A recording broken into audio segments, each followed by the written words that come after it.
Bonjour et bienvenue parmi les Digital Doers, le podcast de ceux qui font le e-commerce. Aujourd'hui, je suis ravi d'accueillir Thibaut Mola-Dujourdain, CEO et actionnaire de The Agent. The Agent est une plateforme digitale qui permet aux marques de mode de distribuer leurs produits dans une trentaine de pays. Bonjour Thibaut, est-ce que tu pourrais te présenter en quelques mots ? Oui, bonjour Cyril. Écoute, moi je dirige The Agent, qui est une agence digitale spécialisée dans l'activité marketplace et qui aide les marques de mode à exporter partout dans le monde. J'ai repris cette société il y a 2 ans à peu près, après une carrière, on va dire, jalonnée par plusieurs années dans le conseil en management, puis enfin dans l'univers automobile, et j'ai entamé ma 3e vie il y a 2 ans en investissant dans une société qui avait un très fort potentiel sur le e-commerce. Potentiel pour plusieurs raisons selon moi, car c'était une société qui a un ADN assez fort sur la mode, un ADN export et un ADN marketplace, qui selon moi étaient les trois leviers pour générer de la croissance et générer de la valeur sur le marché français et européen.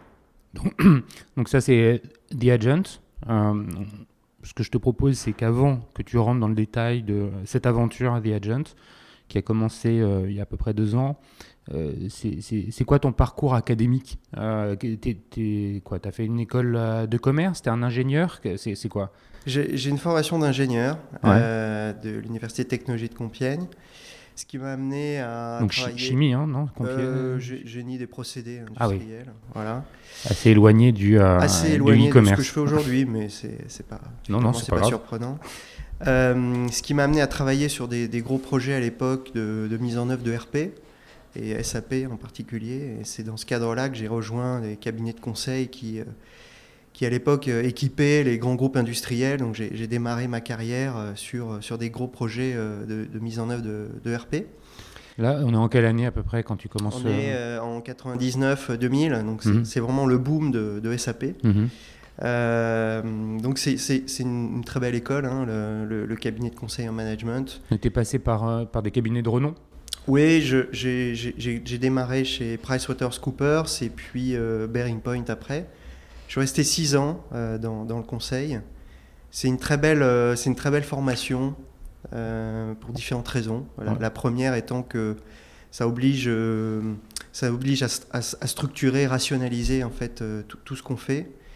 Et tous les jours aujourd'hui, je m'appuie sur ce que j'ai appris au début de ma carrière dans les cabinets de conseil.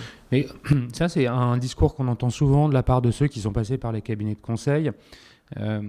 Quand tu arrives dans le cabinet, il y a une forme de reboot du système pour t'apprendre une nouvelle méthode, parce que ça reste ancré tout au long de la vie des gens qui sont passés par ce cabinet de conseil. Qu'est-ce que tu apprends concrètement là-bas ? Comment ça se passe quand tu arrives ?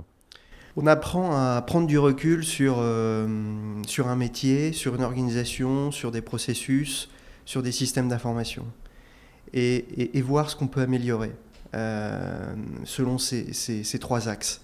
Et je crois que si on se pose la question des 3 axes, processus, organisation et système d'info, on arrive, et si on les traite les 3 ensemble, on arrive à améliorer une organisation, améliorer un processus et améliorer des systèmes d'info. Si on n'en traite qu'un seul, l'effet est très limité. Et c'est ça que j'ai appris, et c'est ça qui me sert encore aujourd'hui.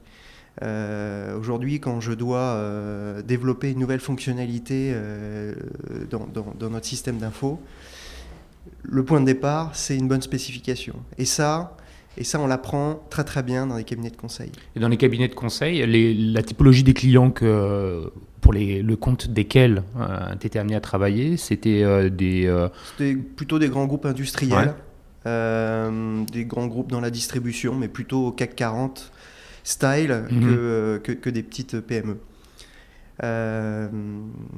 Et ça aussi, c'est une très bonne formation, parce qu'on voit énormément de processus différents, de catégories, de secteurs différents, ce qui est très enrichissant pour la suite.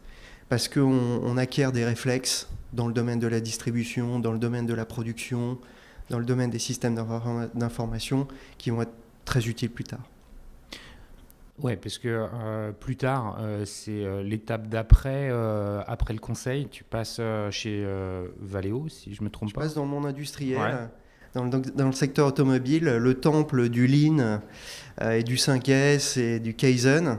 Et là, qu'est-ce qui te motive en fait à intégrer le client, enfin, je sais pas comment dire, mais disons que tu arrêtes le conseil et tu travailles pour le compte de ceux qui peut-être potentiellement achetaient du conseil avant. Ouais. C'est quoi la motivation pour toi? Bah, c'est avoir un métier un peu plus opérationnel, implémenter soi-même ce qu'on préconise et aller jusqu'au bout des plans d'action. C'est vrai que quand on est dans le côté consultant, on préconise, on ne va pas forcément sur la mise en œuvre opérationnelle. En tout cas, on ne va pas toujours jusqu'au bout des déploiements. Donc c'est ça qui m'a motivé.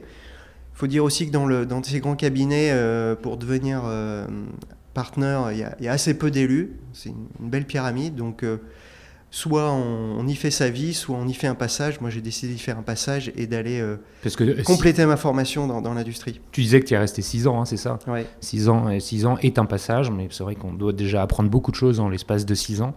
Donc là, tu arrives chez Valeo. Si je m'en réfère à ton profil sur LinkedIn, tu indiques que tu vas travailler entre autres sur la supply chain. Oui, j'ai beaucoup travaillé sur des sujets de distribution à l'international. Donc j'ai démarré des entrepôts dans des pays entre guillemets exotiques, donc en Inde, au Brésil, donc des entrepôts de distribution de pièces de rechange. Donc ça m'a amené à toucher du doigt à la fois de la distribution locale mais de la distribution internationale. Oui, pour ceux qui ne connaîtraient pas encore Valeo, c'est un des leaders mondiaux en termes de pièces détachées automobiles pour toute l'industrie, quelles que soient les marques, hein, c'est ça? Oui, alors Valeo distribue toutes sortes d'équipements, qui vont des essuie-glaces jusqu'aux embrayages, aux planches de bord. Voilà, donc l'idée c'est d'équiper non seulement les voitures neuves, mais également les voitures déjà roulantes. Et le plus gros marché, c'est la distribution de pièces sur les véhicules déjà en circulation. Donc il y a une organisation, c'est une société française, Valeo, donc il y a une organisation qui fonctionne avec en tête de pont, en structure principale la France, qui va alimenter les plateformes de distribution. Comment c'est organisé? Ou alors chaque plateforme dans les pays est autonome et s'approvisionne selon des systèmes différents? C'est quoi? C'est une bonne question, parce que cette question-là, on se l'est posée assez rapidement chez Valeo. C'est que faut-il faire? Faut-il avoir un entrepôt dans chaque pays, ou essayer de centraliser et de distribuer, d'avoir un entrepôt par zone géographique et de distribuer partout dans cette zone géographique? Et la réponse à cette question, en fait, est loin d'être simple. Parce que si vous économisez d'un côté en main-d'œuvre, en entrepôt, vous augmentez vos coûts en shipping et en transport. Donc, un de mes rôles, c'était de proposer des schémas directeurs de distribution. Autrement dit, dire quelle est l'entreprise, quelle est l'organisation idéale pour l'Europe. Faut-il 1, 2, 3 ou 10 entrepôts? Quelle est l'organisation la plus efficace et la moins coûteuse? Et répondre à cette question, ça veut dire se simuler les coûts dans chaque scénario. Mais tu partais pas d'une feuille blanche, il y avait déjà quelque chose d'existant quand même. Oui, alors il y avait déjà beaucoup d'entrepôts. Ouais. Donc un maillage dense au travers de l'Europe. Un maillage assez dense. Ouais. Donc la question qu'on se pose dense. Légitimement, peut-être qu'il y en a trop. Ouais. Et peut-être que ça coûte trop cher, et peut-être qu'il y aurait une distribution plus efficace et moins coûteuse. Et la réponse à la question était oui, on peut optimiser, on peut réduire de 12 à 2, un pour l'Europe de l'Ouest, un pour l'Europe de l'Est.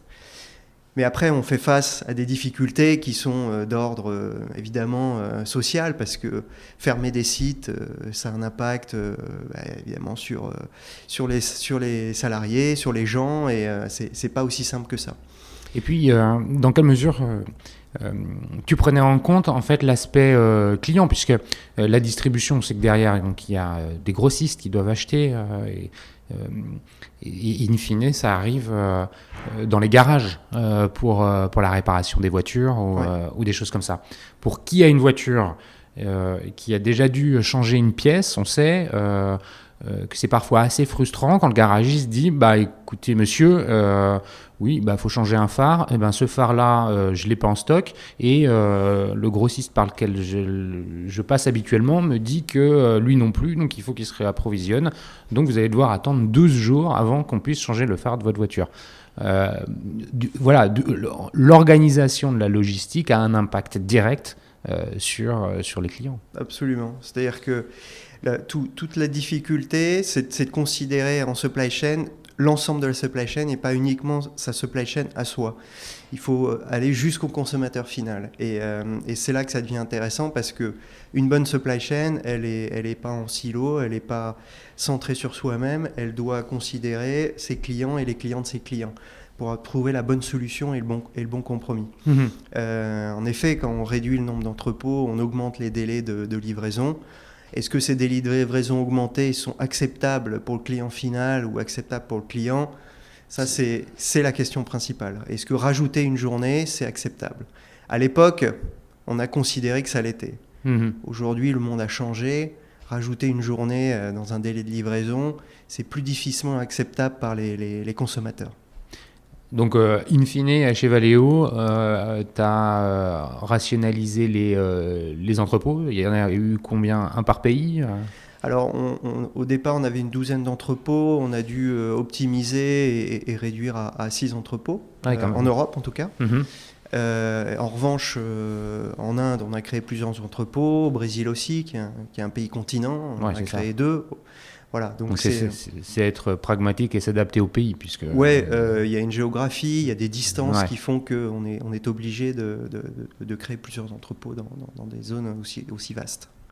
Donc chez Valeo, tu restes presque aussi longtemps que dans le conseil, 5 ans si je ne me trompe pas. L'étape d'après, c'est marrant, elle s'inscrit dans la continuité, mais elle explique aussi un peu ce que tu es devenu par la suite, puisque tu intègres Amazon sur des aspects de supply chain encore, c'est ça. Et là, on rentre dans le digital un peu plus. Et là, évidemment, les sirènes du digital m'ont appelé à ce moment-là. Donc là, on est en 2012. Amazon est à un tournant, en fait. Il faut savoir qu'Amazon a failli fermer ses bureaux en Europe. Ils ont fermé la France pendant un certain temps. C'était en 2005, je crois. Ils ont rassemblé un certain nombre d'équipes au UK parce que ça ne marchait pas du tout. Et puis, ils ont commencé à ouvrir toutes les catégories. Au-delà du livre et du CD, qui sont les catégories historiques, ils ont commencé à ouvrir l'électronique. Et moi, je suis rentré à une période charnière où Amazon, le modèle d'Amazon, c'était un généraliste auprès duquel on va acheter tout, y compris ses courses pour la maison, de nourriture ou d'entretien pour la maison. Et donc moi j'ai participé au lancement de la catégorie Consumables. Donc c'est les produits de grande consommation, des produits qu'on achète dans un supermarché. Donc c'est tout ce qui est home, santé, beauté, soins du corps et l'épicerie. Donc moi je suis arrivé au début de l'aventure et je me suis appuyé sur des gros industriels comme Procter & Gamble, Unilever pour lancer l'offre en France. Donc une offre centrée sur la jeune maman, qui est en général fidèle à son enseigne et qui en général c'est elle, les choses changent lentement, mais c'est elle qui s'occupe de l'approvisionnement du foyer et de s'assurer que le foyer est pourvu en tout ce qu'il faut pour le faire vivre. Voilà, donc on a lancé tout ce qui est abonnement, économiser en vous abonnant, qui sont des systèmes permettant d'avoir entre 5 et 15% de réduction. Donc si typiquement, tu t'abonnes pour avoir un paquet de Pampers un paquet de couches, voilà. On reçoit chaque mois son paquet de couches, et comme on est abonné, on a droit à 10% sur son paquet de couches. Je me souviens de ça. Donc là, tu arrives avec... qu'est-ce que tu apprends chez Amazon ? Parce que là, bon, tu nous expliques la transformation qui s'opère chez Amazon.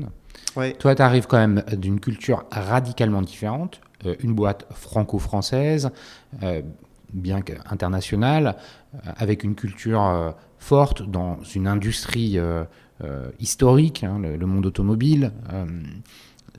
Donc, on peut imaginer qu'il y a une forme de gap culturel entre ce que tu as laissé chez Valeo et ce que tu as trouvé chez Amazon. Ça se passe comment ? C'est sans aucun doute, je quitte une entreprise avec une culture très forte, une culture industrielle, traditionnelle, une culture à la japonaise, très orientée qualité. Et je rejoins une société avec une culture tout aussi forte qui est Amazon, une société qui est finalement, à un moment où j'y rentre, à 20 ans d'existence et qui est très orientée tech. Il y a une phrase assez connue du CTO d'Amazon qui dit en gros Amazon est une boîte technologique, il se trouve qu'elle fait du commerce, mais elle est avant tout une boîte techno. Mmh. Et quand on y est, c'est vrai, parce qu'on s'aperçoit assez rapidement que Amazon a développé en son sein toutes les briques technologiques nécessaires au e-commerce. Et elle a développé toutes ces briques-là elle-même, qui sont, et j'ai quitté Amazon et j'ai beaucoup de recul par rapport à ça, le best of breed de tous les outils du marché qu'on pourrait trouver dans chaque domaine. On pense par exemple à AWS ou on va encore plus loin Non, je te parle de comment opérer un site e-commerce. D'accord. Il y a des choses qu'on ne voit pas. Quand tu opères un site e-commerce, tu as plein de briques. Ouais, bien sûr. La brique prévision de vente, la brique CMS, la brique analyse du parcours client. C'est comme si tu avais un Content Square rassemblé avec un pricing assistant. Tu prends les meilleurs outils du marché français et tu les mets chez Amazon. C'est drôle parce que les deux se sont rassemblés. Ce qui est, oui, c'est un hasard. Enfin, j'ai vu un post hier sur LinkedIn, c'est pour ça que j'y pense. Mais donc, d'un point de vue technologique, on trouve ce qu'il y a de meilleur sur le marché.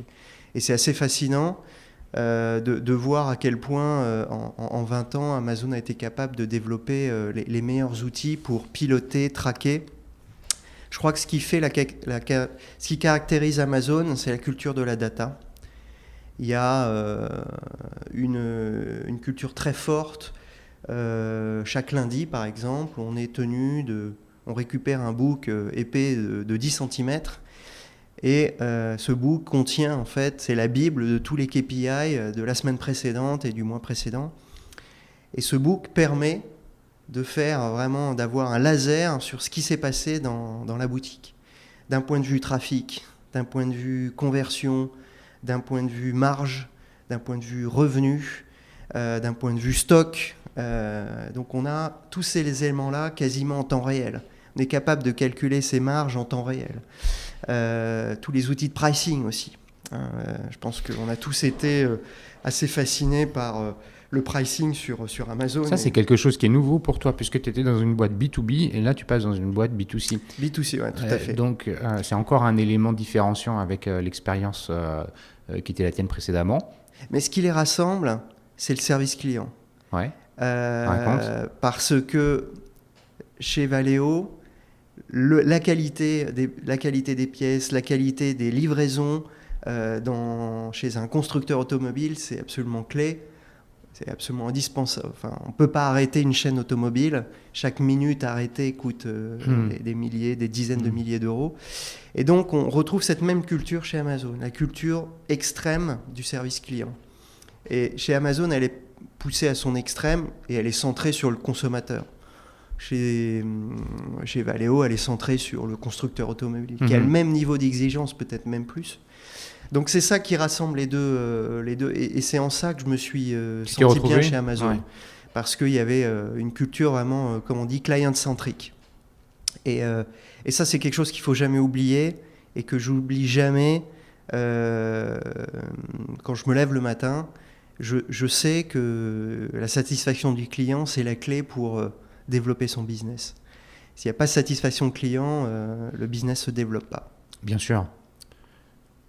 Chez Amazon, la partie supply chain, ça consistait en quoi pour toi? Alors, la partie supply chain, il y a plusieurs volets.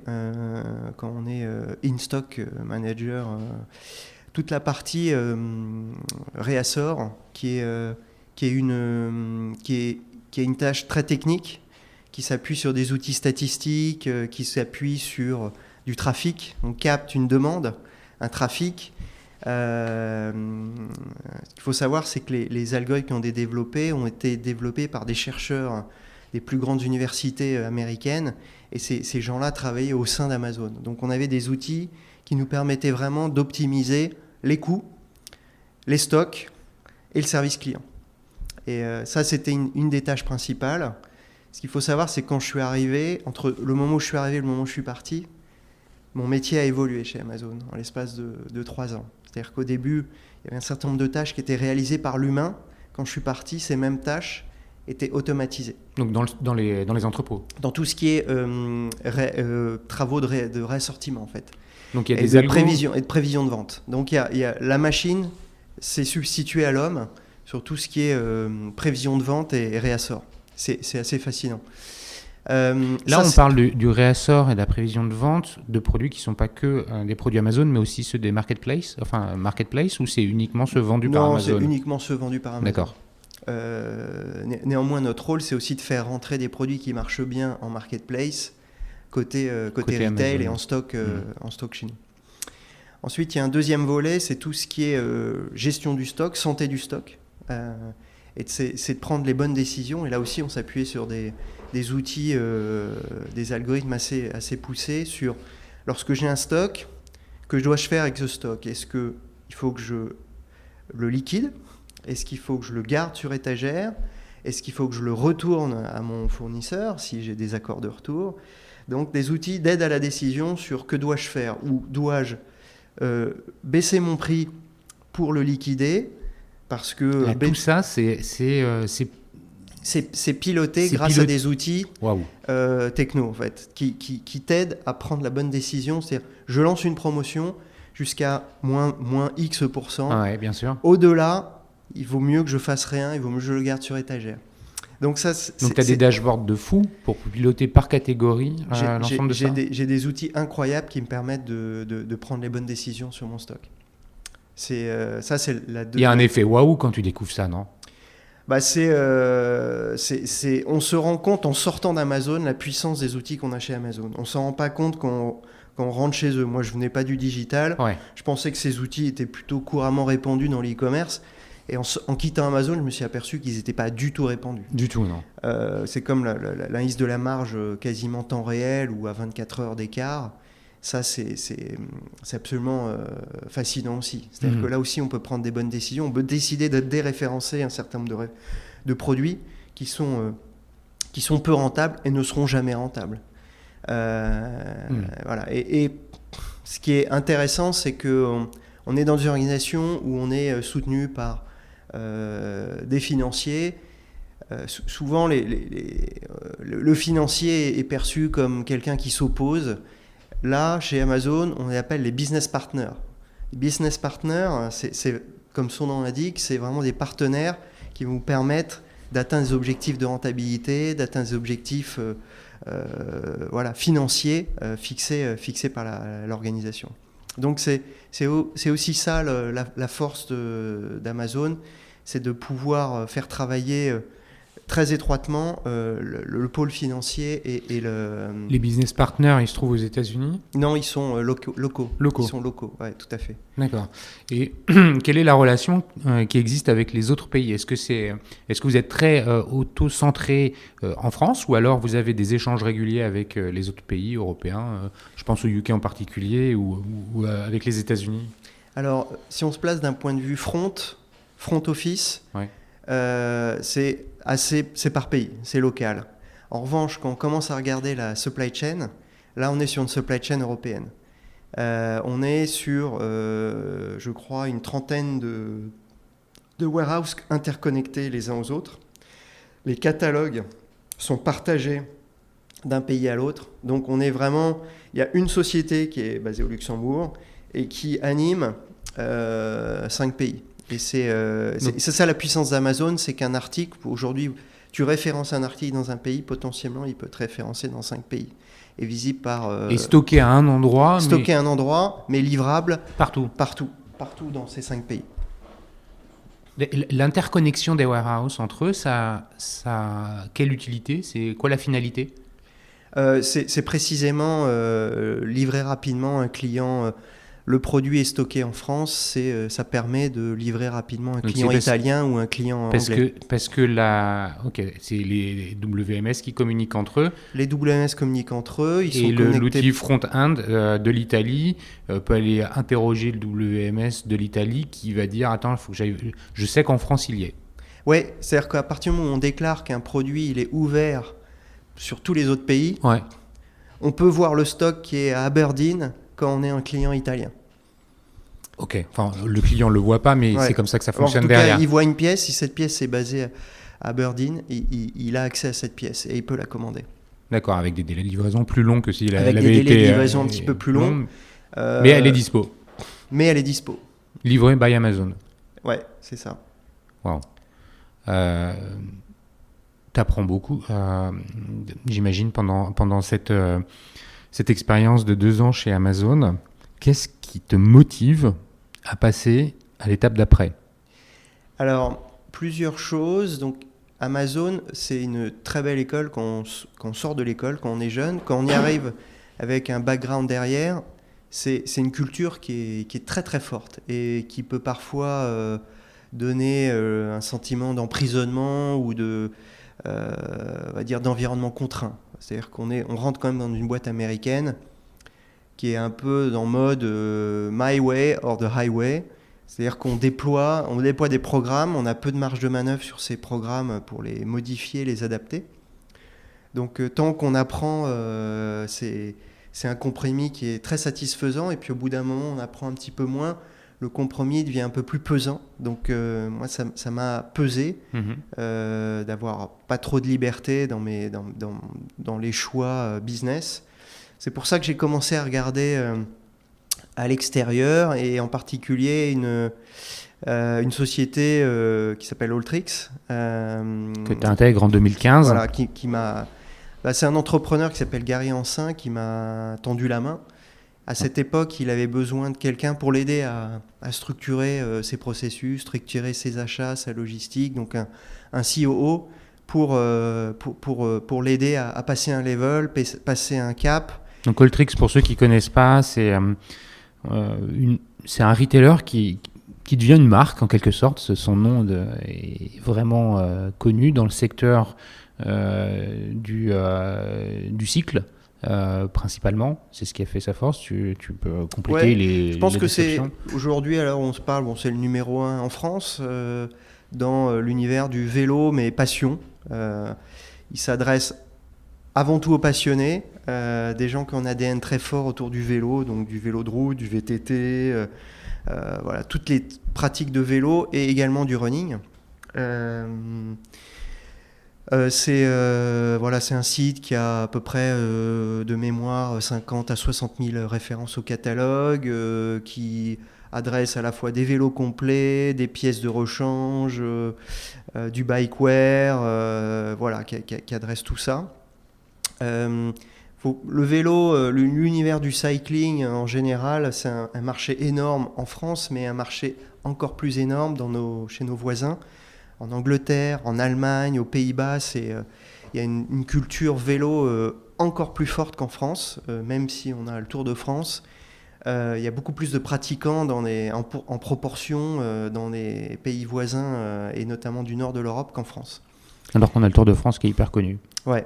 Et donc c'est un très très beau site qui a été créé par la force du poignet par Gary, dans le garage de ses parents. Et c'est pas une légende, hein, c'est vraiment comme ça que ça a démarré. Il a commencé à faire du deal et de pièces de rechange qui étaient difficiles à trouver en France. Et puis voilà, petit à petit, il a grossi. Il a levé des fonds auprès de Partech, un petit peu d'argent. Et puis moi, mon rôle, c'était aussi de l'aider à structurer cette société, avoir une équipe solide pour rassurer d'autres investisseurs plus européens. Je crois que l'ambition d'Altrix, c'était vraiment de devenir un acteur à l'échelle européenne. Le rôle qui a été le tien chez Altrix, ça a été la professionnalisation d'un certain nombre de process, d'organisation. Comment tu... Ouais, je crois qu'il y avait plusieurs sujets, je pense, qui étaient compliqués. Altrix arrivait à une phase où la croissance commençait à ralentir, et donc il suffisait plus d'expédier, mais commençait à optimiser. Et donc je suis arrivé dans cette phase-là d'optimisation, donc des processus. Donc on a par exemple acheté un entrepôt, on a bougé un entrepôt de région parisienne en région, on a eu des aides de la région, donc on a pu vraiment réduire nos coûts logistiques et devenir très industriel dans notre approche. On a travaillé beaucoup. Ça veut dire par exemple l'intégration de chaînes de préparation de commandes, d'automatisation dans les entrepôts, des choses comme ça. Tout à fait. Donc voilà, on passait de quelque chose qui était bien foutu à quelque chose d'industriel avec un convoyeur qui faisait plusieurs centaines de mètres, qui traversait l'entrepôt. Voilà, on passait vraiment un cap dans le niveau d'industrialisation et d'automatisation. Même si moi je ne suis pas un défenseur à fond de l'automatisation, parce que l'automatisation elle contraint. Et quand on est en phase de croissance, quand on cherche son business, quand on est en train de développer différentes catégories, si on commence à contraindre un entrepôt, à installer des tas de machines un peu partout, et qu'à un moment donné, il y a des catégories qui explosent et qui demandent des linéaires différents, des installations différentes, on est un peu coincé, quoi. Un manque de flexibilité, c'est ce que tu veux dire. C'est ça. D'accord. Donc il faut de l'automatisation, mais pas trop. Pas outrance. Ou alors on s'appelle Amazon, ou on s'appelle Tmall, mais c'est autre chose. Parce qu'en arrivant avec une casquette de COO, ça veut dire donc en charge des opérations, les opérations, c'est clé dans le succès, puisque j'ai la conviction qu'une bonne exécution des opérations, tu parlais tout à l'heure de satisfaction client, en fait sert cette satisfaction client, et on s'aperçoit aujourd'hui que ceux qui fonctionnent bien d'un point de vue économique, mais aussi d'un point de vue marché, c'est-à-dire avec des clients qui sont fidèles et qui achètent, sont ceux qui exécutent au mieux les opérations, puisque finalement ça transparaît à l'extérieur de l'entreprise et les clients sont contents, satisfaits du service auquel ils souscrivent en achetant sur un site comme Altrix ou autre. Donc tu as dû mettre en place un programme d'amélioration d'un certain nombre d'opérations en dehors de la logistique. Est-ce que tu te souviens sur quoi ça portait ? Alors, sur la logistique, on a travaillé sur plusieurs thèmes, et il y en a un qui me revient à l'esprit, c'est la gestion des retours, par exemple. C'est un peu une épine dans le pied du e-commerçant, parce qu'elle génère beaucoup d'insatisfaction côté client, côté consommateur. Elle est difficile à gérer en entrepôt. Elle est difficile. Les partenaires qui s'occupent de récupérer les transporteurs font pas toujours, considèrent que c'est moins urgent, en tout cas moins clé, moins fondamental de les relivrer à l'heure. Et du coup, on allonge les délais de remboursement. Plus on allonge les délais de remboursement, et plus le client est insatisfait, et ça le tend. Donc on a beaucoup travaillé sur ces sujets. Pour réduire les retours. Et puis il y a un autre aspect, c'est aussi que c'est du chiffre d'affaires qui s'annule. C'est du chiffre d'affaires qui s'annule. Et en compta, faut prendre en compte, au moins voilà, en contrôle de gestion, le fait qu'il y ait ces retours-là. Ouais, ça implique en fait beaucoup les retours, ça implique effectivement la finance, ça implique le customer service, la logistique. Tout. Donc c'est un sujet qui est compliqué, et qui commence déjà d'une part par comment je réduis mes retours au départ, comment je donne des guides de taille dans la fiche produit, comment je donne un maximum d'indications aux consommateurs pour pas qu'ils se trompent. Donc ça commence par ça. Ensuite, quand on peut pas éviter un retour, une problématique de taille, on peut essayer de le rendre le plus fluide possible. Donc c'est par exemple mettre une étiquette de retour dans la boîte. Alors là c'est génial d'un point de vue expérience client, mais ça fait mal d'un point de vue marge, parce qu'il n'y a plus de frein au retour. Voilà, donc c'est vraiment des sujets super intéressants. Il n'y a pas de solution miracle. C'est beaucoup d'analyse et beaucoup dans le détail. Et comme tu le dis, le e-commerce, c'est des opérations, c'est attention to detail, c'est aller dans le détail des analyses. C'est ça que je pense que j'ai apporté chez Alltrix, c'est aller dans le détail. Regarder ce qui se passe chaque semaine. Quelle catégorie a augmenté ou a diminué ? Qu'est-ce qui s'est passé ? On a un problème de stock ou on a un problème de pricing. Notre prix n'était pas au bon niveau. Donc j'ai beaucoup travaillé aussi sur la partie pricing. C'est comment utiliser... Là, ça t'a servi l'expérience d'Amazon, j'imagine. Absolument. Tu as été à la bonne école. Mais là encore, il y a quand même un changement dans la continuité, comme dirait l'autre. C'est-à-dire que tu restes dans le digital, tu restes dans le e-commerce, Amazon, Alltrix. En revanche, tu changes de taille. C'est-à-dire que tu passes d'un mastodonte à une PME. Ouais. Ça se passe comment concrètement pour toi ? C'est plutôt amusant en fait, parce que c'est vrai qu'on quitte un certain confort où il y a des milliers, des dizaines de milliers de personnes qui travaillent pour vous, des équipes aux États-Unis, en Inde, qui vous permettent d'avoir les développements que vous avez demandés relativement rapidement. Quand on rejoint une PME, une grosse PME, c'est plus la démerde, on fait beaucoup de choses soi-même. Ça rend le truc amusant. Moi, en tout cas, c'est ce que je venais chercher. Mais c'est la raison pour laquelle je te pose la question, c'est parce que je comprends que tu aies dû y prendre goût. Ça explique quand même l'étape d'après, un peu, non ? Ce qui est clair, c'est que quand on a une voie toute tracée, certains aiment cette voie toute tracée. Moi, ça générait une certaine angoisse. Et je me dis, je n'aime pas forcément les voies toutes tracées. J'ai envie de voies à explorer. J'ai envie d'explorer. Et c'est ça qui m'a poussé chez Alltrix. Explorer, faire soi-même. Le côté artisan, en fait, construire. Et c'est une bonne transition vers une aventure qui est pour le coup beaucoup plus entrepreneuriale. Vers The Agent, où là, carrément... Je reprends une boîte. Je reprends une boîte où il y a tout à faire. Donc là, on arrive en 2017. 17, c'est ça, ouais, il y a 2 ans. Il y a 2 ans. C'est quoi ce projet ? C'est c'est quoi la genèse ? Alors, moi, j'arrive un petit peu à un carrefour où, chez Alltrix, il y a un fondateur, un PDG fondateur très...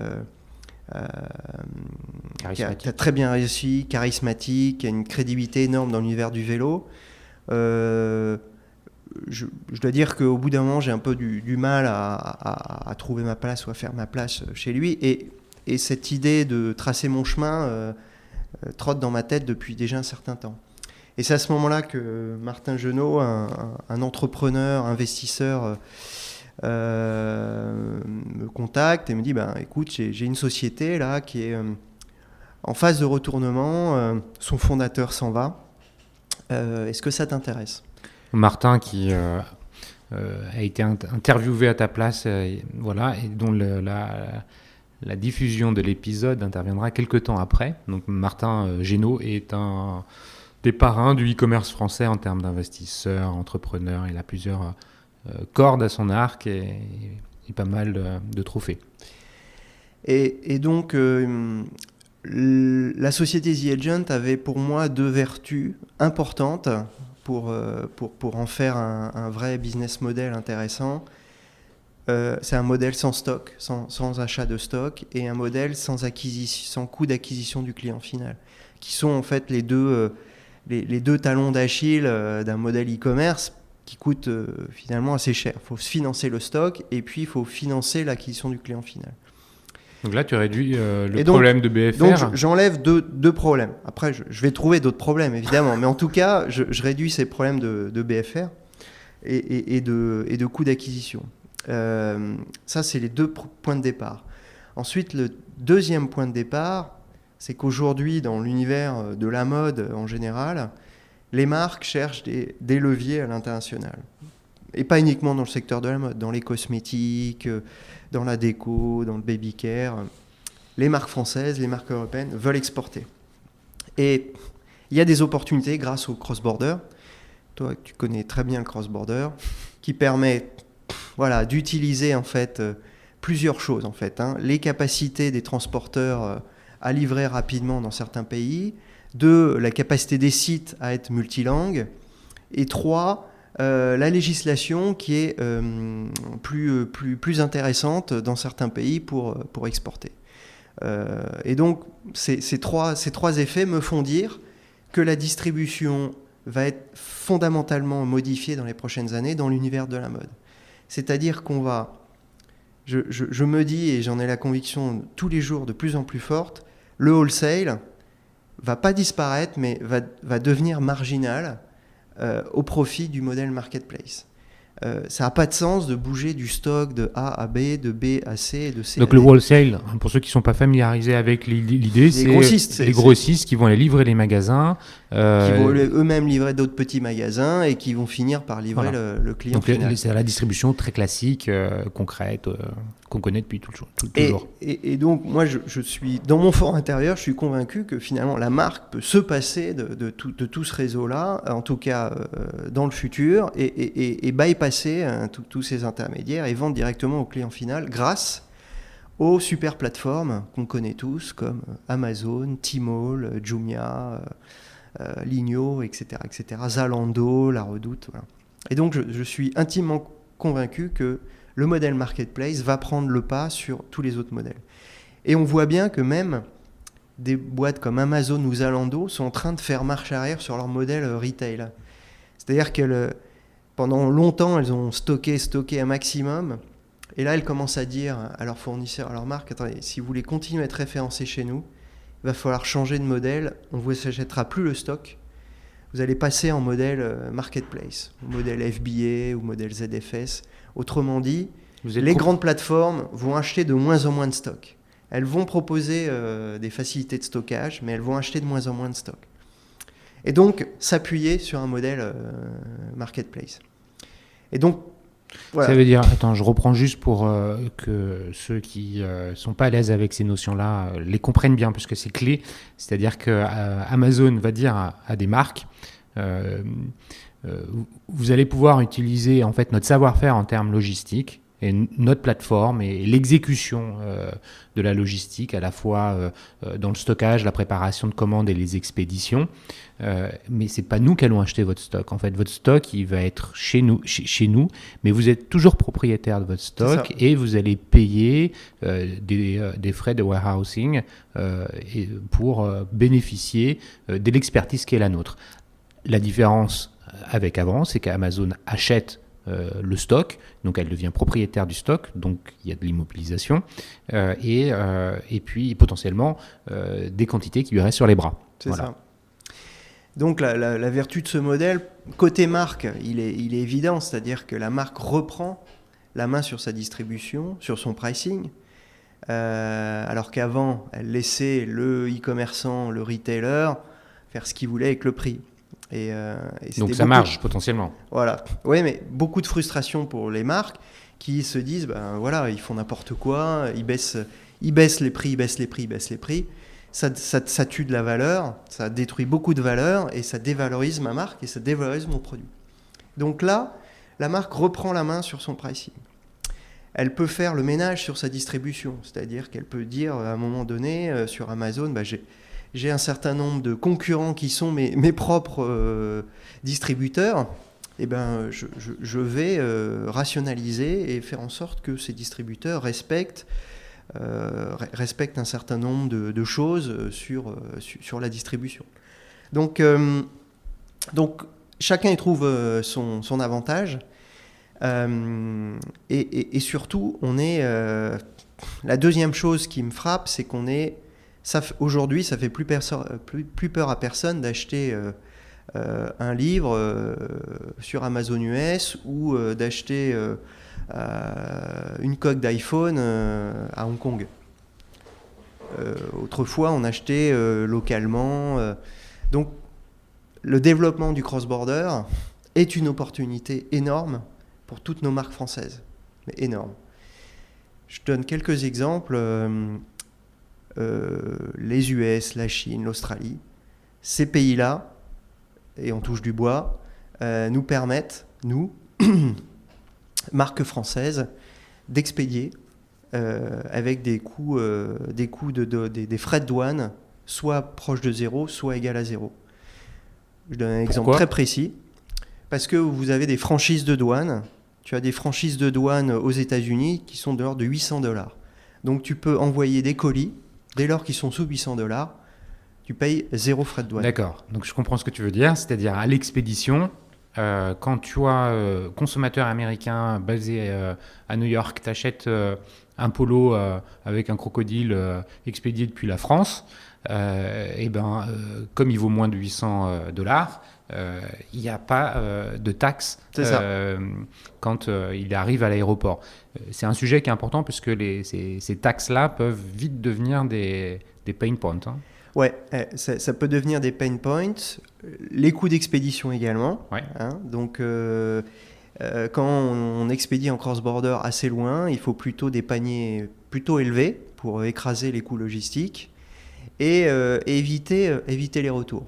Parce que pour le coup, ça peut être rédhibitoire. Nous, ça nous est arrivé d'offrir carrément la marchandise plutôt que de payer. Tu rembourses et puis tu dis garde-la parce que ça coûte plus cher de la rembourser, voilà, de la renvoyer. Ça coûte plus cher de la récupérer. Donc voilà, le cross-border, il y a de très belles opportunités. En Chine, c'est pareil, en Australie, où on peut... Donc ça, c'est ce qui te motive à arriver dans l'affaire The Agent. C'est ce qui me motive. Et comment tu fais concrètement ? Parce que tu arrives... l'entreprise existe depuis déjà quelques temps. L'entreprise existe déjà depuis pas mal d'années. Elle est plutôt sur un modèle vente événementielle dans l'univers de la mode et commence à opérer un virage marketplace. Mais c'est vraiment embryonnaire. Donc je m'appuie là-dessus pour prendre mon bâton de pèlerin. Et la première chose que je fais, c'est préparer un deck, préparer un dossier pour lever des fonds. Parce que je sens bien que en l'état actuel des finances de la société, si je veux réaliser ce que je veux faire, il va me falloir des moyens. Donc je pars faire mon roadshow. Et ça, l'équipe dirigeante en place, en l'occurrence c'était Dimitri de Vavrin qui était... Dimitri, donc il m'accompagne, on a une phase de transition ensemble, D'accord. On va dire jusqu'à pendant 6 mois hein, pour assurer que la transition se fait bien. Mais la levée de fonds, je la fais seule, parce que le projet, c'est moi qui le porte. Et donc, j'arrive à lever des fonds, j'arrive à lever 7 millions au mois de février 2018, auprès de 2 investisseurs, donc Ventec et Generis Capital, qui sont très animés par le projet, j'imagine par l'équipe dirigeante aussi. Et qui disent banco, voilà, nous le projet nous intéresse, c'est un projet à très fort potentiel de développement puisque là on est très centré sur la France, mais ce modèle il est reproductible finalement d'un pays à l'autre. C'est-à-dire qu'on peut tout à fait imaginer accompagner une marque américaine pour vendre sur La Redoute, Zalando, Atlas Formen, enfin je peux en citer d'autres. Ou des marques chinoises qui veulent aller pénétrer le marché européen. Donc c'est un modèle hyper scalable.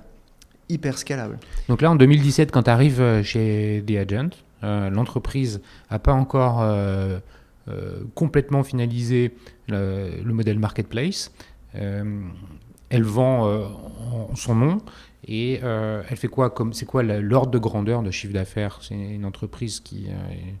On est autour de 8 millions 5, avec un chiffre d'affaires qui est, on va dire, 90% orienté vente événementielle à l'international, donc vente privée, et 10% marketplace. Donc on est vraiment sur une activité très embryonnaire. Et donc notre enjeu avec mes associés, c'est c'est de démontrer que l'activité marketplace peut décoller et rapidement. Donc ça, c'est un peu... Donc là, tu arrives dans la société, c'est ta mission, c'est votre mission que vous C'est la mission principale. Voilà, c'est transformer le modèle pour qu'il devienne quasiment exclusif sur les ventes marketplace. Ça veut dire que vous êtes une marketplace ? Non, je me trompe ? Non. Alors, juste par rapport au modèle économique, nous, on était plutôt sur un modèle où on continuait sur notre lancée de vente événementielle à l'international, avec une croissance plus modeste, mais on continue à croître, et une très très forte croissance sur la marketplace. Et en fait, les choses ne se sont pas exactement passées comme prévu. Bien sûr. Voilà, donc l'activité vente événementielle... Bon, on l'a vu cette année, c'est showroom privé, vente privée ont eu des moments un peu difficiles et nous, on a vécu des moments difficiles aussi, même à l'international, sur cette activité-là. Donc, on a une activité qui décroît plutôt que de croître et une autre activité qui est en phase de décollage mais qui n'a pas encore tout à fait décollé. Donc, une période un peu compliquée à gérer. Parce qu'il faut... Ça, c'est 2018 ? 2018, il faut vraiment structurer la boîte, la mettre dans des bonnes dispositions pour délivrer cette croissance sur Marketplace. Attends, je fais une pause, parce que je comprends un truc, c'est que tu as à la fois des enjeux de structuration, en fait un peu tout ce que tu as appris dans tes expériences précédentes, très orienté opération, exécution des opérations, et puis un enjeu business, donc là, marché, avec une évolution, sans parler de pivot, mais une évolution avec l'activité marketplace qui va prendre de plus en plus de place au détriment des ventes exclusives, des ventes privées. Cet aspect business, réorientation du business, c'est un peu une découverte une découverte dans le sens où c'est toi qui en as la responsabilité maintenant. C'est pas une découverte, mais le timing s'est pas fait comme je l'aurais souhaité. En fait, ça s'est pas passé comme prévu. Donc, pas mal de pression, je dirais, qu'on se met à soi-même parce que on se dit voilà, il y a une activité qui baisse et l'autre qui est pas encore en ordre de bataille parce que voilà, il faut remplacer une partie des équipes, il faut nettoyer. Des choses qui ont été laissées par mon prédécesseur qui sont à cleaner et à structurer. Donc toute cette phase de structuration dure une bonne partie de l'année 2018 et ce n'est que fin 2018 que l'activité marketplace commence franchement à décoller. Donc là, depuis décembre 2018, on a atteint notre objectif, on est à plus de 200% de croissance sur... Ça veut dire que la marketplace, c'est que tu utilises les marketplaces dans les différents pays. Alors, voilà. Donc, qu'est-ce que ça veut dire activité marketplace ? On est un peu une marketplace de marketplace, c'est-à-dire que on réinvente le métier d'agent pour les marques. Autrement dit, on a un réseau de distribution dans 30 pays, composé de marketplaces, d'outlets, d'opérateurs de vente privée. Ces marketplaces peuvent être des plateformes généralistes ou des plateformes centrées sur l'univers de la mode. Et nous, qu'est-ce qu'on fait ? En fait, on anime le canal, un canal d'écoutement qui s'appelle Marketplace, et on s'occupe de tout ou partie de ce canal-là. Donc ça veut dire quoi, animer ? D'une part, c'est connecter les flux et les catalogues. Il y a une vraie complexité autour des catalogues. Chaque marque décrit le monde qui l'entoure à sa manière à elle, et chaque plateforme a sa propre façon de décrire le monde qui l'entoure, avec des aspects culturels, des aspects de langue que tu connais très bien. Donc, nous, notre rôle, c'est de mettre des ronds dans des carrés ou des carrés dans des ronds. C'est-à-dire prendre un catalogue, le transformer, le traduire, l'enrichir pour qu'il soit publiable partout dans le monde. Donc, tu as une plateforme IT qui te permet de récupérer le flux du catalogue de la part de la marque. Ouais.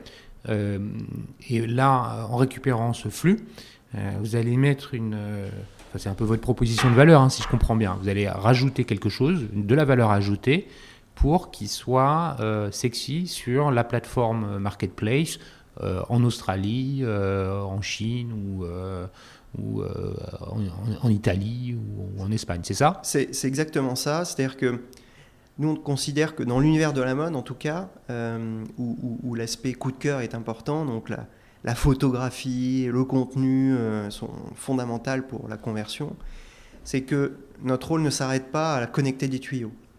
Connecter des API, je veux dire, pas mal de gens peuvent le faire.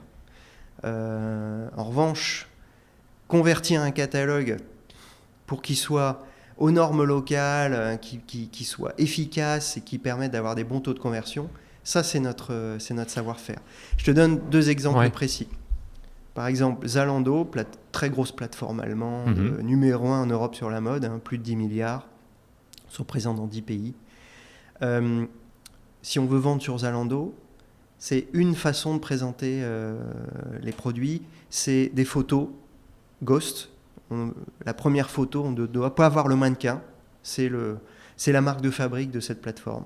Donc nous, on est capable, en mesure de faire du shooting photo et d'adapter les catalogues à ce que Zalando souhaite tu faire respectes vivre le cahier des charges de Zalando. Je respecte le cahier des charges. Mais en même temps, avec ce même catalogue, si la marque veut vendre en Chine, je vais devoir trouver d'autres façons de le vendre. Alors, je te donne en Chine, il faut qu'on puisse faire... Ça ne suffit pas de présenter un produit sous toutes ses coutures. Il faut faire une proposition de valeur autour de ce produit-là. Il faut proposer un look qui va avec le haut ou le bas. Donc, vous allez travailler sur le contenu et sur la photo de manière différente pour la Chine. Donc, c'est ça qu'on apporte aux marques. Ce n'est pas uniquement de la traduction. C'est pas uniquement... C'est pas du tuyau, mais je pense que tu as pris la bonne image. C'est plus. C'est s'assurer qu'un catalogue répond aux exigences locales. Si tu veux, nous, on travaille main dans la main avec les équipes digitales des marques. Et on ne s'oppose pas au e-shop des marques. On est complémentaires. Il y a certaines marques au début, à tort, qui estimaient que la marketplace pouvait cannibaliser. Et je pense, et j'en suis convaincu, que c'est un canal supplémentaire. C'est du business plus. Pas de cannibalisation. Parce que les gens qui font sur le site de la marque ne sont pas les mêmes que ceux qui vont sur La Redoute ou sur Zalando. Ce que tu dis est intéressant et il y en a un autre qui partage exactement le même point de vue à une échelle différente, sur un secteur différent. C'est Édouard Marguin de Lavinia qui, sur ce même podcast, quand je lui ai posé la question « mais comment ça se passe avec Amazon Prime Now ?» qu'il a branché à Paris, il dit « mais en fait, je vends sur Prime Now à des gens qui ne seraient jamais venus dans le magasin ou qui ne seraient jamais venus sur le webshop du site. » En fait, c'est des ventes additionnelles. Il tient exactement le même discours que toi. Ouais, et je pense que de plus en plus de marques sont convaincues de ça. À chaque jour qui passe, j'ai pas besoin de me battre contre la responsable digitale du site web et on travaille main dans la main. Concrètement, en termes là on parle de vente, donc de marketing, de localisation du catalogue pour répondre aux exigences locales, aux habitudes de consommation du pays. Une fois qu'il y a des ventes qui se font, comment se gère l'aspect concret après le check-out derrière, ça ne s'arrête pas, ça commence. Ça s'arrête pour le consommateur et encore, ça commence pour la marque, elle doit expédier. Comment ça se passe? Comment c'est géré? Est-ce qu'il y a différents modèles? Alors effectivement, il y a deux modèles. On propose un modèle dropshipping classique où la marque garde le contrôle sur la logistique et c'est elle qui prépare le colis, c'est elle qui l'expédie. Ou alors on est sur un modèle consignment ou concession ou confié, où là c'est le The Agent qui va opérer la logistique. Dans tous les pays? Sur certains pays en fait. On peut opérer sur tous les pays. Certaines marques nous confient pour la logistique pour tous les pays, mais on le fait surtout quand il y a une complexité particulière. La marque n'a pas de solution de transport pour expédier en Chine ou aux États-Unis. Ou il y a une complexité technique associée à la documentation insérée dans le colis. Ça veut dire que par exemple, c'est vous qui allez faire le custom clearance, c'est vous qui allez faire le warehousing, la préparation de commandes, les expéditions. On va s'occuper de tout. D'accord.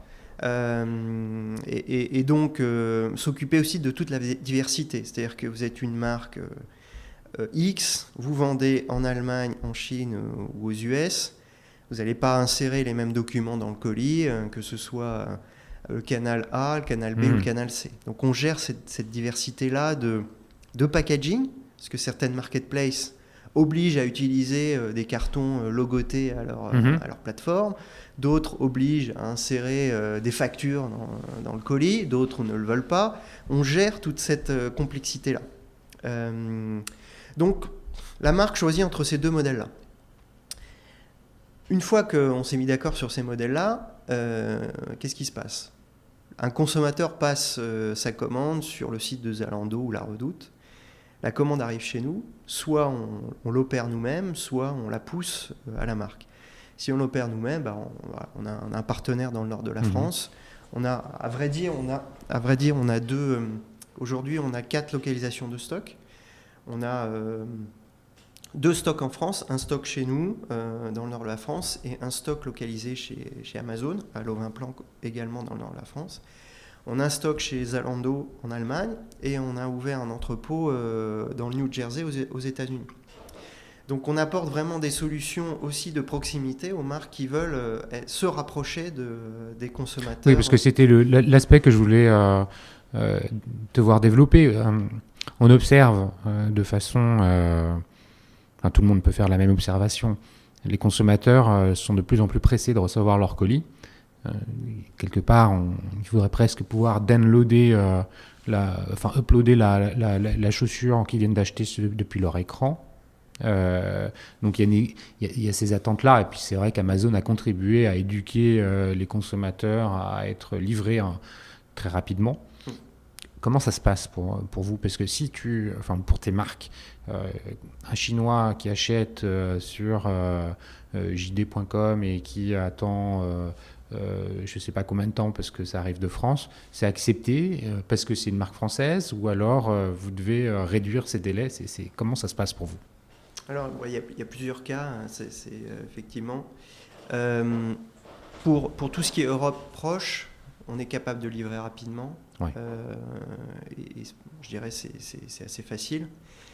Après, la Chine ou les US, là aussi, en gros, on peut livrer en 5 jours, quand ça se passe bien, 10 quand ça se passe moins bien. Alors après, on peut se poser la question, mais 10 jours, c'est probablement inacceptable dans le monde dans lequel on vit.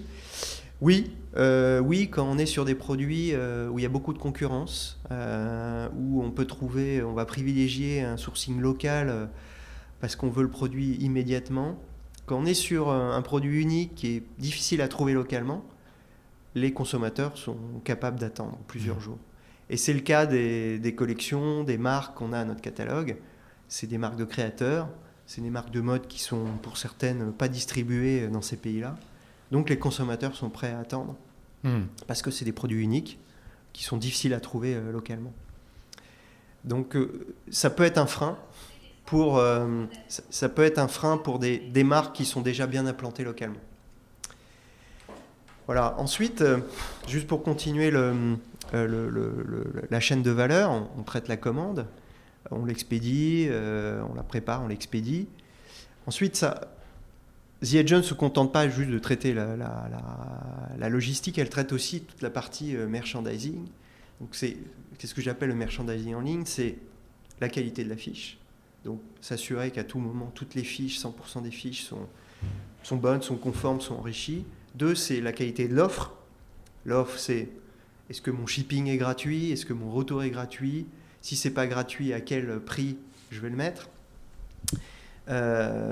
Et enfin, et évidemment, c'est la disponibilité de stock. Ça fait partie de l'offre. Donc, ces 2 basiques-là, disponibilité de stock, qualité de la fiche produit, qualité du service associé, ça, c'est notre rôle.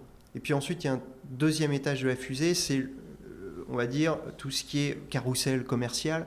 C'est comment est-ce qu'on va animer la marque. Et là, donc, on inventorie, en fait, tous les événements promotionnels de nos partenaires distributeurs. Donc vous allez avoir un carrousel, un planning dans lequel vous allez trouver en fait tous les événements du monde entier. La fête de la Lune, la fête des fées, la fête des célibataires pour la Chine. Tous les événements commerciaux. Voilà, tous les événements commerciaux. Et notre rôle, ça va être de proposer les bons temps forts à la bonne marque au bon moment. Et donc ça, c'est un travail assez conséquent d'analyser les raisons pour lesquelles la marque Sandro ou la marque My Little Marcel serait intéressée pour participer au Black Friday au Mexique, ou je donne des exemples au hasard, ouais, bien sûr. ou au French Days sur la Redoute au mois de mai. Donc ça c'est un des axes qu'on travaille beaucoup. Après, il y a souvent on travaille beaucoup le prix pendant ces périodes-là. Hein.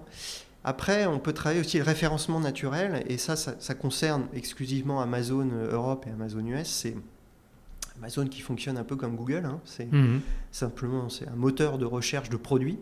Et les algorithmes, d'ailleurs, ont été développés par les mêmes ingénieurs que ceux de Google. En fait. D'accord, c'est intéressant. un moteur qui s'appelle A9.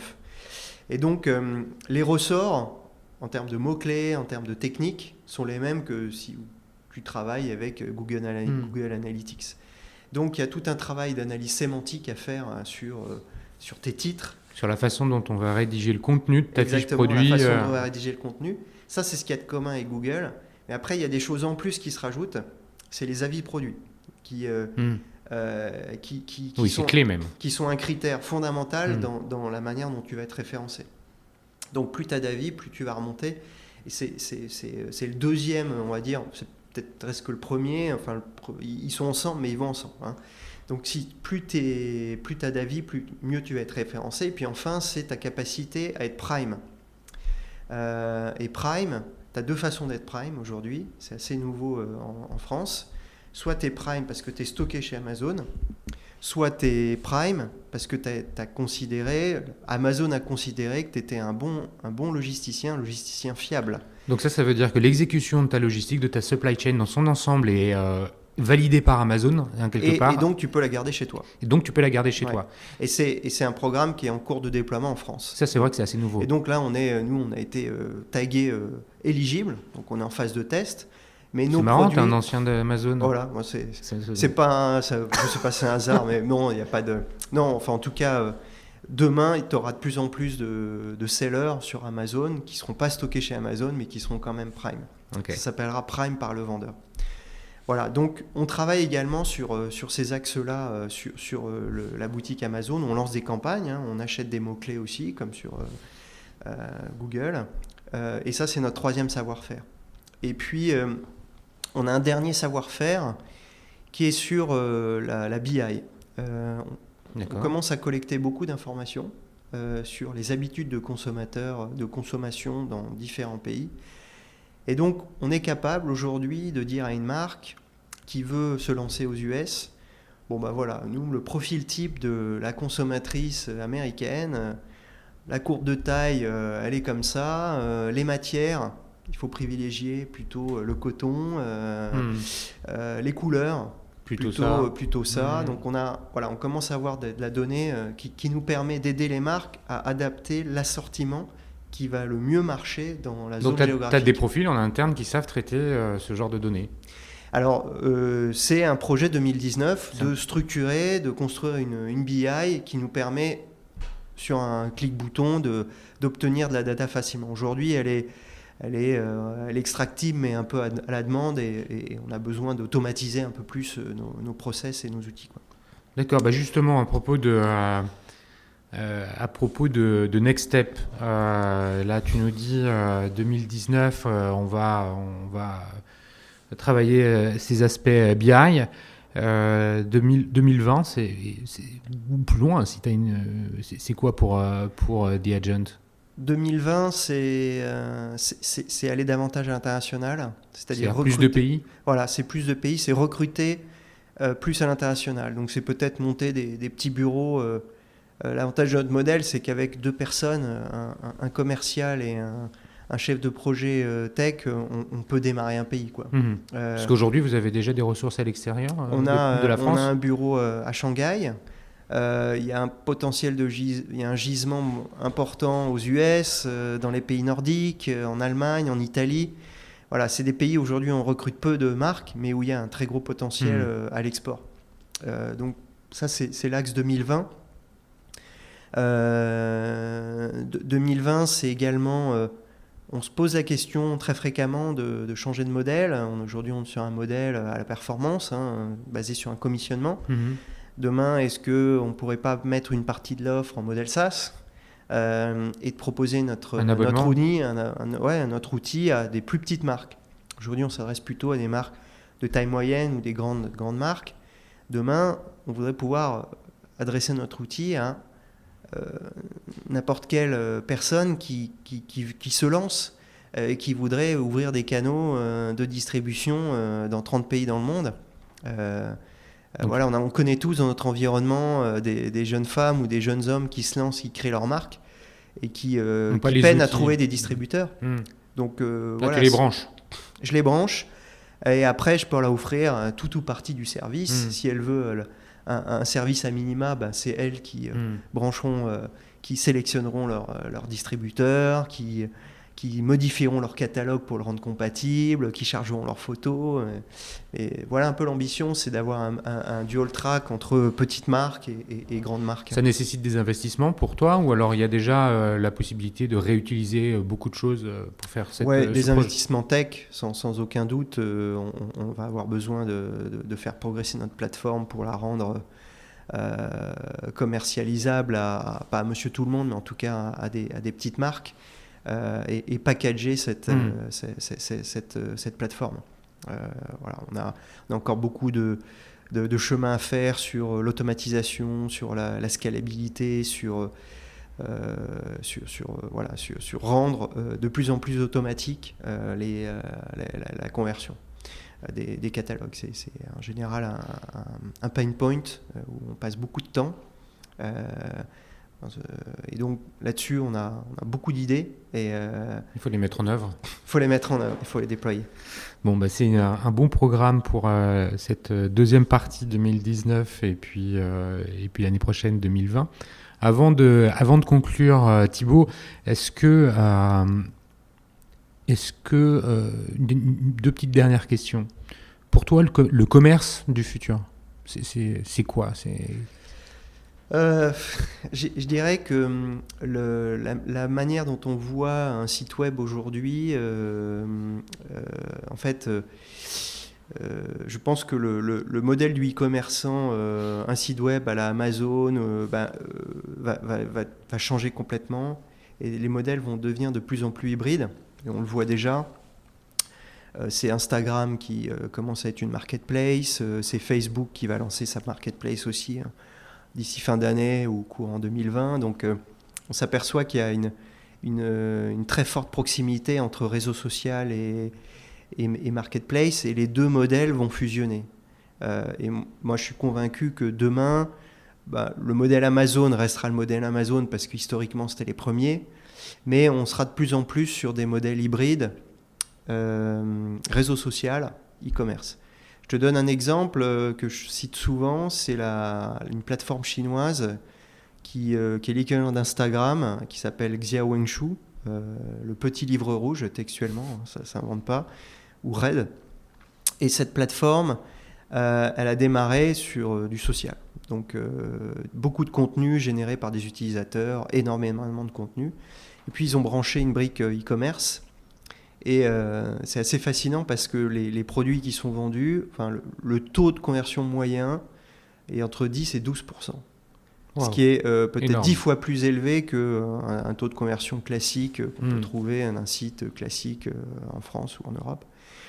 Et pourquoi ? Parce que les consommateurs ont besoin d'authenticité, besoin que le produit soit endorsed, comme on dit, validé par c'est la recommandation, en quelque sorte. Recommandation. Et donc, on va aller de plus en plus dans ce type de commerce-là. Il y a une autre tendance aussi qu'on voit, c'est l'émergence des influenceurs, en fait, qui aujourd'hui font de plus en plus de commerce. Ils font beaucoup d'influence et de plus en plus de commerce, et ça devient en fait des e-commerçants à part entière. Donc les deux sont vraiment imbriqués, et je vois des plateformes qui vont mettre en relation des marques, des influenceurs, et donc derrière les influenceurs, il y a des consommateurs. Et donc, je vois bien des plateformes un peu B2B2C où on aurait influenceurs et marques. Et on commence à en voir, notamment en Asie du Sud-Est, en Chine. En Europe, il commence à y avoir quelques initiatives dans ce domaine-là. Mais je crois beaucoup à ce type de plateforme. Très bien, bah écoute, c'est un point de vue qui est intéressant, que je comprends bien. C'est vrai que tu prenais un exemple chinois, je crois que WeChat est aussi un autre exemple de mélange des genres. C'est vrai que ça vient pas mal de la Chine. On va voir un peu comment ça arrive chez nous en Europe dans les prochains mois ou prochaines années. Merci encore Thibaut. On peut te suivre comment sur LinkedIn, Twitter, c'est quoi le...